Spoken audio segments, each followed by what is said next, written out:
दुर्ग में आचार्य सन्मति सागर जी तपस्वी महाराज विराजमान थे। कह सकता हूँ मेरे भाइयों, बहुत महान महान आचार्य हमारी दिगंबर परंपरा में हुए हैं, लेकिन सन्मति सागर जैसा तपस्वी धरती पर कोई दूसरा पैदा नहीं हो सकता है।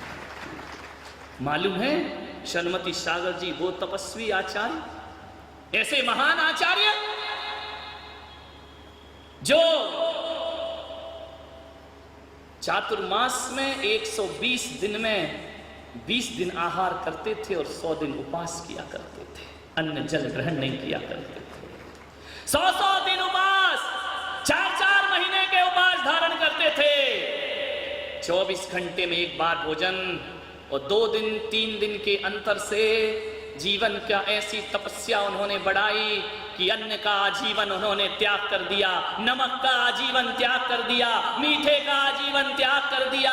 अन्न नहीं खाते थे वो महाराज, और अन्न भी नहीं खाने के बाद 2 दिन में एक बार, 3 दिन में एक बार, और ऐसी तपस्या पहुंचाई, ऐसा जीवन उन्होंने जिया।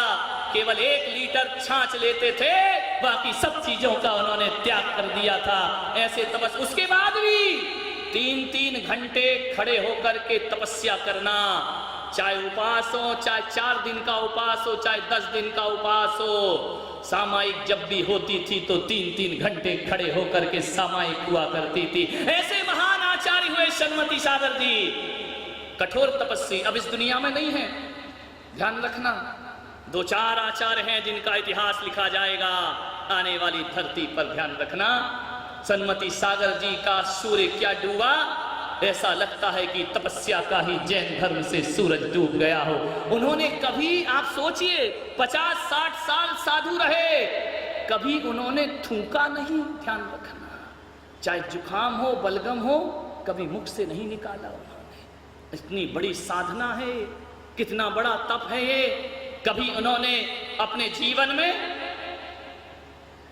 किसी भी तरह के साधनों का उपयोग नहीं किया है। कठोर तपश्चरण, गिर पड़े, हाथ की हड्डी टूट गई, प्लास्टर नहीं बंधवाया, जीवन भर ऐसा हाथ रख करके घूमते रहे, लेकिन दवाइयां लेना उन्होंने स्वीकार नहीं की। ऐसा कठोर तपश्चरण। सब्सक्राइब करें टोटल भक्ति को। अब हमारे वीडियोस को सबसे पहले देखने के लिए बेल आइकन को दबाना ना भूलें। इस वीडियो को लाइक और शेयर जरूर करें। आप हमारे चैनल को सब्सक्राइब भी कर सकते हैं।